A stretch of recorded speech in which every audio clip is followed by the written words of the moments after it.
Audio Jungle.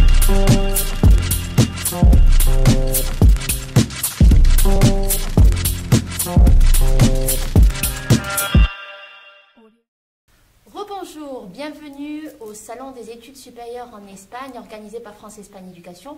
On continue avec le salon. Cette fois-ci, on retrouve Jérémy. Jérémy, représentant des résidences collegiate situées à Aravaca sur Madrid et sur Valencia. Bon, bienvenue Jérémy. Merci de participer au Salon des études supérieures en Espagne organisé par France Espagne Éducation. Alors, raconte-nous un peu quels sont les avantages de partir se loger dans une résidence collegiate. Alors, si tu me permets, d'abord, je parle des résidences en général.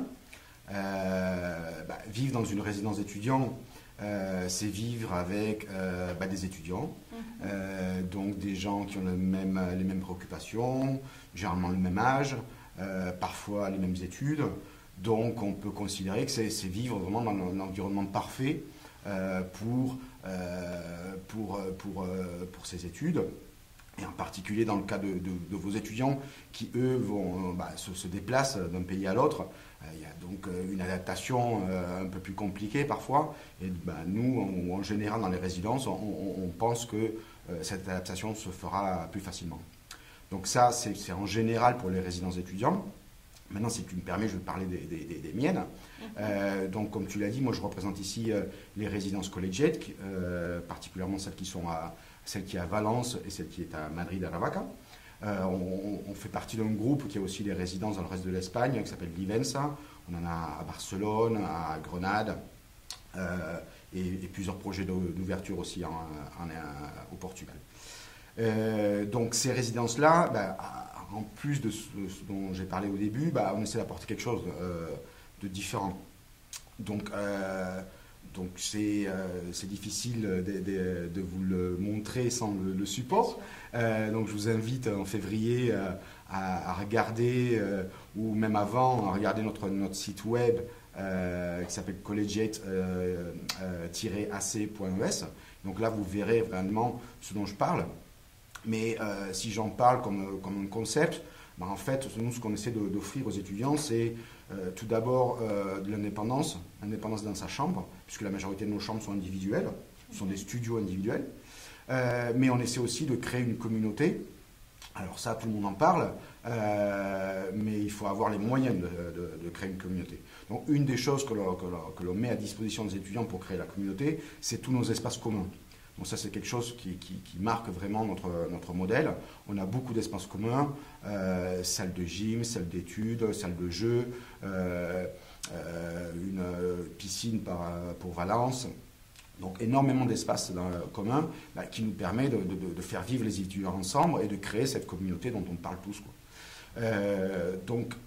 Ça, c'est un peu le concept de Collegiate.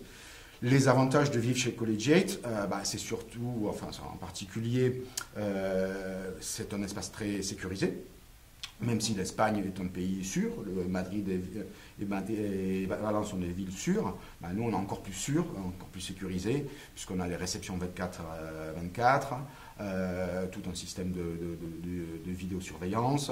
Donc là, de ce côté-là, c'est quelque chose que, pour les parents qui envoient leurs enfants, parfois pour la première fois à l'étranger, c'est quelque chose qu'on se doit de leur donner. Donc, en plus de cette sécurité, vivre dans une résidence étudiante, surtout pour les étudiants étrangers, c'est arriver et d'avoir le moins de soucis possible. De poser ses valises et de commencer à s'occuper de ses études. Parce que nous, on va leur fournir un package où pratiquement tout est inclus. Surtout pas besoin de se préoccuper de l'eau, de l'électricité, du gaz, d'Internet. Tout ça est inclus, Internet très haut débit aussi. Donc pas besoin de se battre avec les fournisseurs d'accès espagnols. Tout ça vient dans le package que l'on offre chez Collegiate. Donc voilà, c'est les principaux avantages que je vois à venir vivre dans une résidence. Je voudrais peut-être quand même aussi, en pensant à vos étudiants en particulier, vivre dans une résidence et vivre dans une résidence collegiate, c'est aussi se donner l'opportunité de progresser très rapidement en espagnol. Je sais que ils y tenaient beaucoup. Moi, le seul conseil que je peux donner aux étudiants, c'est que même s'ils ne viennent pas chez Collegiate, qu'ils ne fassent pas l'erreur de prendre un appart à 5 Français parce que ça ne va pas progresser au niveau de leur espagnol. Donc ça, c'est quelque chose que je répète, mais que je suis content de voir que ça s'applique parce que quand je vois mes étudiants France-Espagne dans les résidences, je vois qu'ils progressent en espagnol. Moi, je leur parle en espagnol. Donc je peux dire et confirmer que vivre dans un environnement hispanophone, ça aide. Bien sûr. En termes d'ambiance, est-ce que vous organisez peut-être des activités avec les résidents? Oui. Comme je t'ai dit, nous on essaie de créer une communauté. Donc je t'ai parlé des espaces pour créer cette communauté. Il faut mettre du contenu aussi dans ces espaces. Donc on a tout un calendrier d'activités que l'on organise dès le début et que on modifie sur la base d'une base mensuelle généralement. Donc si ça vous intéresse, vous pouvez regarder nos réseaux sociaux, Instagram ou Facebook, et vous verrez beaucoup d'images qui viennent de ces événements. Alors vous parlez des événements, des activités, de façon générale, il y a une partie qui est basée sur le sport, une salle de gym, on organise des cours de yoga, d'autres classes, de Zumba, quoi que ce soit. Bon, ça c'est la partie plutôt sport. À Valence, on a aussi fait de la voile. Parce qu'on est juste à côté du port, on a cet avantage-là. Une d'autres activités qui est très populaire, c'est les cours de cuisine. À Madrid en particulier, parce qu'on a la chance d'avoir beaucoup d'étudiants qui sont de la Francisco de Vitoria, mais de la partie cordon bleu. Donc on a beaucoup d'élèves cuisiniers qui nous aident aussi à organiser des cours de cuisine.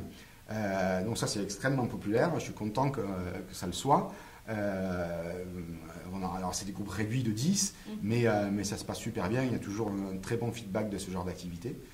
Et à part ça, de façon régulière, parce qu'on a un cinéma, il y a des sessions de cinéma, des marathons de séries qui permettent, comme tu as dit, de créer cette communauté. Non, leur donner l'opportunité familiale, on va dire. Exactement, et puis de leur donner l'opportunité à ceux qui sont un peu plus timides d'avoir des contacts avec tout le monde. Alors, il y en a qui n'ont pas besoin de ça pour faire des actes. Très bien. Alors, une inquiétude des parents, c'est le thème de restauration qui n'est pas, disons, c'est pas un service qui est proposé par Collegiate. Alors, non. Quelles sont les alternatives que propose Collegiate par rapport à ça? Donc ça, c'est un parti pris de la résidence. On pense que le modèle avec restauration marque beaucoup le profil des étudiants. Donc nous, on essaie d'élargir, d'avoir autant des étudiants de première année que de cinquième année. Donc la partie restauration, je pense que pour les étudiants français, c'est pas un choc, parce que c'est quelque chose auquel ils sont habitués, surtout s'ils ont vécu dans des résidences étudiants en France. Généralement, c'est pas inclus. Et notre concept est très similaire, avec un niveau de prestation supérieur, mais similaire parce que ce sont des studios avec des kitchenettes, donc sans la restauration incluse. Donc ça, c'est un parti pris, mais comme je t'ai dit, nous, on offre des alternatives. D'abord, il y a tout l'équipement pour cuisiner. C'est des vraies cuisines, c'est pas des petites kitchenettes avec un camping-gaz. C'est des plaques induction, c'est un micro-ondes, un four, un réfrigérateur évidemment. Donc tout ça, ils ont tout à leur disposition s'ils veulent cuisiner. En plus de ça, les deux résidences, Valence et Madrid, sont situées juste à côté de supermarchés. Donc là-dessus, pas de problème. Et nous, on essaie toujours d'offrir d'autres alternatives. Les très bonnes alternatives, c'est qu'on a des accords avec ce qu'ils appellent en Espagne les casas de comida. Une mauvaise traduction, ce serait des traiteurs, mais ce n'est pas des traiteurs, c'est plutôt des plats emportés. Okay, en Espagne, c'est beaucoup moins cher qu'en France.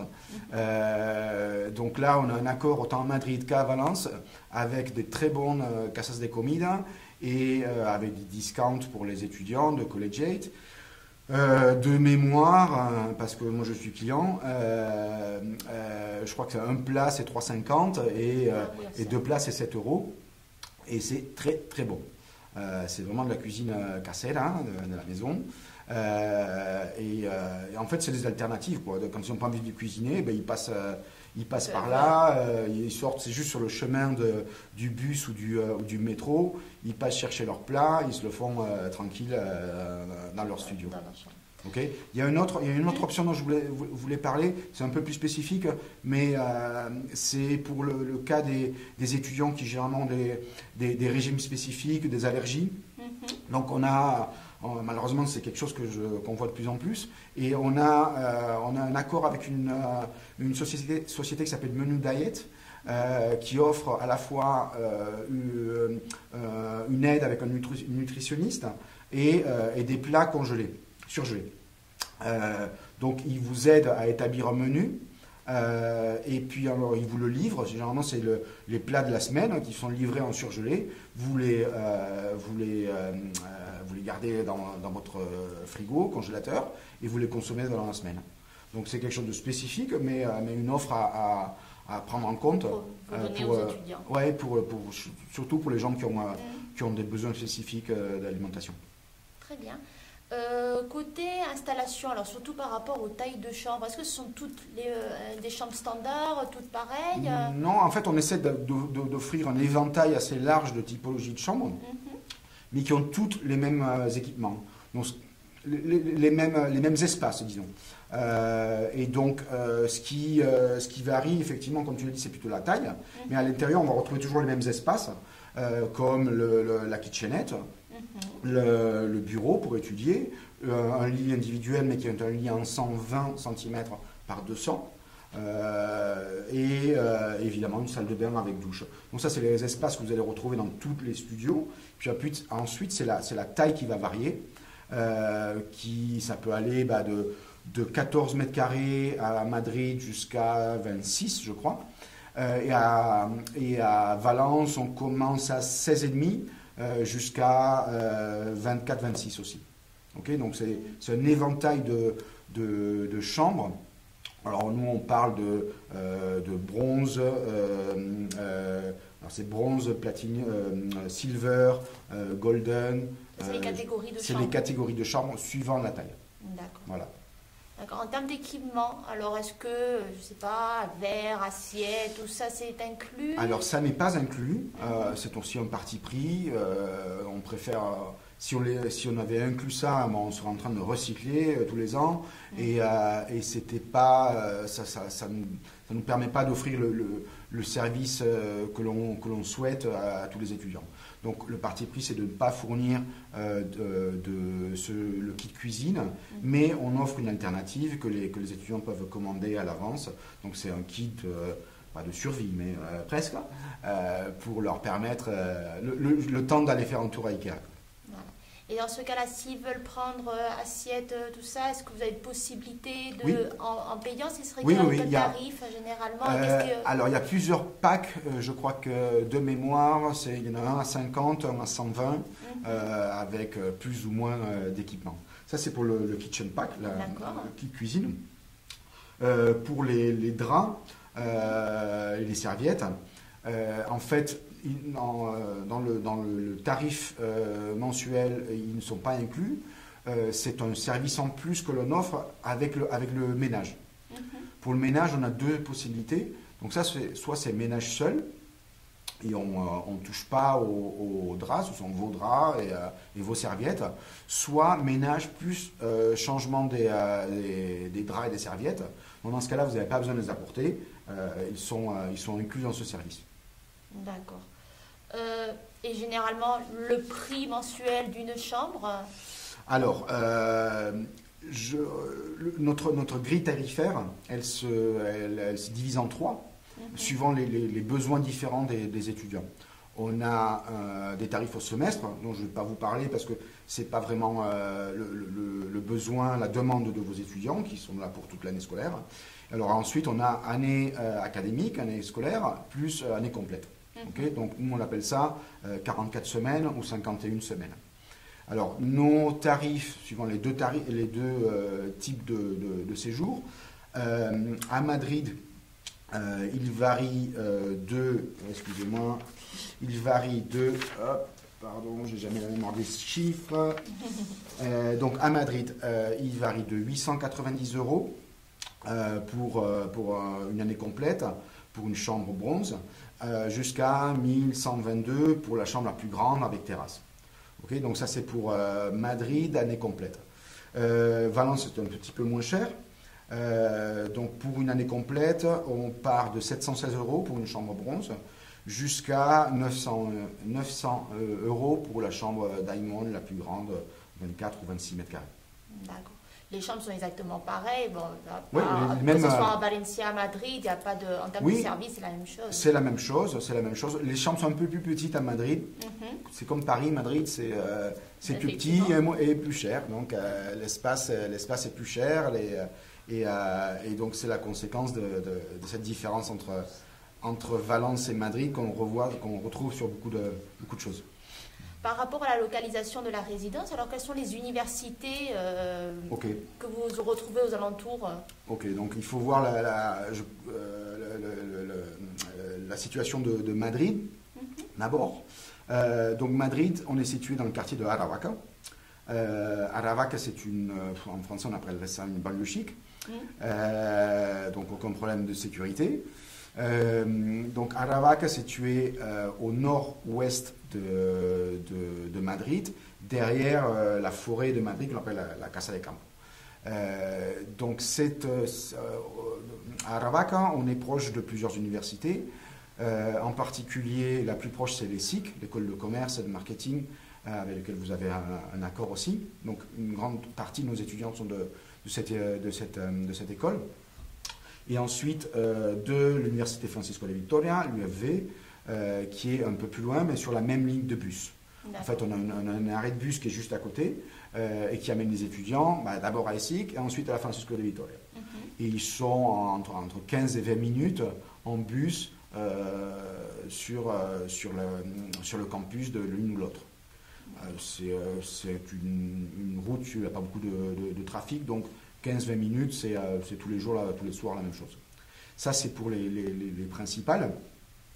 Ensuite, comme on est à l'ouest de Madrid, on est situé du côté d'autres universités qui sont moins accessibles en transport, mais pour ceux qui ont une voiture, qui veulent venir en voiture, on est à 20-25 minutes de l'Université européenne de Madrid, de l'UAX ou même de la Camilo. Donc 20-25 minutes en voiture. À Aravaca, on a des options de parking. Donc je sais que pour les étudiants français, surtout les Français de province, on est plutôt habitué à se déplacer en voiture. Et donc vous pouvez garder votre voiture dans la propre résidence. Oui, exactement. Alors ça c'est pour Madrid. Et Valence c'est beaucoup plus simple parce que Valence on est en plein centre-ville. Donc on est situé près du port et de la plage. J'en parle pas trop, on est là pour étudier, mais il y a aussi la plage et le port de plaisance de Valence qui est à 5 minutes. Et on a un métro qui est juste à côté, c'est Herreria. Et ce métro, il vous permet d'être en 2 arrêts à la Europea, qui est l'université avec laquelle on a le plus d'étudiants de France-Espagne Éducation, évidemment. Donc les deux sont situés au centre-ville. Donc Valence, c'est comme une ville de province française, tout est proche. Ils sont, je crois, en 15 minutes à pied de la résidence au campus de... Il n'y a pas de déplacement en voiture, c'est métro... Non. Ceux qui veulent la voiture, on a aussi un parking à Valence. Mais c'est beaucoup moins nécessaire. D'accord. Et côté, pour Madrid, vous n'êtes pas situé, disons, sur le centre-ville. Oui. Pour aller au centre-ville, est-ce que... Alors c'est très facile, on a de la chance. Comme je t'ai dit, la résidence est située à Aravaca. Et à Aravaca, il y a une station de train. C'est ce qu'on appelle les cercanías ici. L'équivalent, ce sera un RER. Une cercanías qui les amène directement au centre de Madrid. Alors c'est vraiment 12-15 minutes maximum pour aller au Principe Pío qui vous connecte avec tout le reste du réseau de transport madrilène. D'accord. Si on veut réserver une chambre, on fait comment? À quelle période? Alors, pour l'instant, les réservations pour l'année prochaine ne sont pas encore ouvertes. Généralement, on ouvre au mois de février-mars. Donc à ce moment-là, vous rentrez sur notre site web, il y a un module de réservation. La première chose à faire, c'est remplir vos coordonnées, créer son profil. Et à l'intérieur du module de réservation, vous allez choisir votre chambre et votre durée de séjour, qui va vous donner un tarif. Donc vous suivez le processus. Si jamais vous avez du mal, nos résidences, notre staff, autant à Madrid qu'à Valence, sont francophones et ils peuvent vous aider par téléphone. Mais à la fin du processus, vous allez donc réserver une chambre en payant 250 €. Okay, donc je vous dirai après ces 250 € ce qu'ils deviennent. Mais je finis juste parce que ce qui est important pour vos étudiants, quand ils finissent le processus de réservation, il y a une page sur laquelle qui s'appelle Discount et Agent. Dans la partie Agent, il y a un menu déroulant et ils devront choisir France-Espagne Éducation. Donc on l'a encurté, c'est FRAESP EDU. Il n'y a pas de no hay perdida, mais ils choisissent ça et donc ça leur donnera des conditions spécifiques, des conditions particulières, autant sur les discounts que sur les conditions d'annulation qui sont importantes pour vous. Donc oui, je t'ai dit 250 € pour bloquer la chambre. Donc c'est important et je crois que c'est un très bon accord auquel on est arrivé avec France-Espagne parce qu'on essaie de s'adapter aux besoins de vos étudiants, on comprend la problématique de vos étudiants pour qui généralement l'Espagne c'est une alternative mais pas que, ils regardent autre chose, donc la France, la Belgique ou autre chose. Donc au moment où nous on ouvre les ventes, ils n'ont peut-être pas leur décision de faite. Donc, ces 250 €, ils vont vous permettre de bloquer une chambre à un tarif. Ils vont vous permettre de la bloquer jusqu'au 31 juillet 2021. D'accord. Okay, donc, à cette date-là, normalement, vous devez savoir... des prix, si on a eu le bac. Exactement. Exactement. Donc, c'est vraiment quand vous avez c'est l'échéance. Et donc, à ce moment-là, on vous demandera soit de payer la première échéance, soit d'annuler en nous justifiant seulement que vous allez étudier en France ou que vous allez étudier dans une autre ville en Espagne. Donc voilà, c'est l'accord auquel on est arrivé pour s'adapter aux besoins de vos étudiants, pour leur donner un maximum de flexibilité. Donc je vous invite à réserver une chambre dès qu'on ouvre les réservations. Parce que aussi, dès qu'on ouvre, c'est les chambres les moins chères qui partent. Donc je vous invite à réserver dès l'ouverture des réservations, parce que ça va vous permettre de bloquer une chambre en attendant de voir ce qui se passe pour vous, où est-ce que vous allez étudier. Après, les annulations sont à 100% sur les 250 €. Alors oui, si vous justifiez donc que vous allez étudier dans une autre ville, dans un autre pays, les 250 € sont remboursés. D'accord. Et si on a commencé à se loger dans la résidence, est-ce qu'on peut annuler en cours de route? Alors, en général, non. Une fois qu'on a fait le checking à la résidence, une fois qu'on a signé son contrat, le contrat vaut jusqu'à la fin de votre échéance, sauf conditions particulières. Pour le Covid, par exemple, on a mis en place des conditions d'annulation spécifiques qui seront sûrement réadaptées cette année, suivant les conditions sanitaires auxquelles on sera confronté. D'accord. Bon, mais pour finir, tu as parlé, disons, des bénéfices si on est étudiant et qui est passé par France-Espagne Éducation. Alors, c'est quoi ces avantages par rapport à Collegiate? On a déjà parlé des conditions spécifiques d'annulation. On a aussi un accord d'un discount de 100 € pour tous les étudiants de France-Espagne Éducation qui réservent une chambre, un studio chez Collegiate. Que ce soit à Madrid ou à Valencia, aucune différence. Les deux. Ben, très bien, merci beaucoup Jérémy Merci à pour toi. participer à cette réunion un peu et nous présenter l'ensemble des résidences collegiate. Ok. Merci à tous de nous avoir écoutés. On se retrouve à midi. Cette fois-ci, on va recevoir l'université SAD localisée sur Barcelone. Merci beaucoup. Audio Jungle.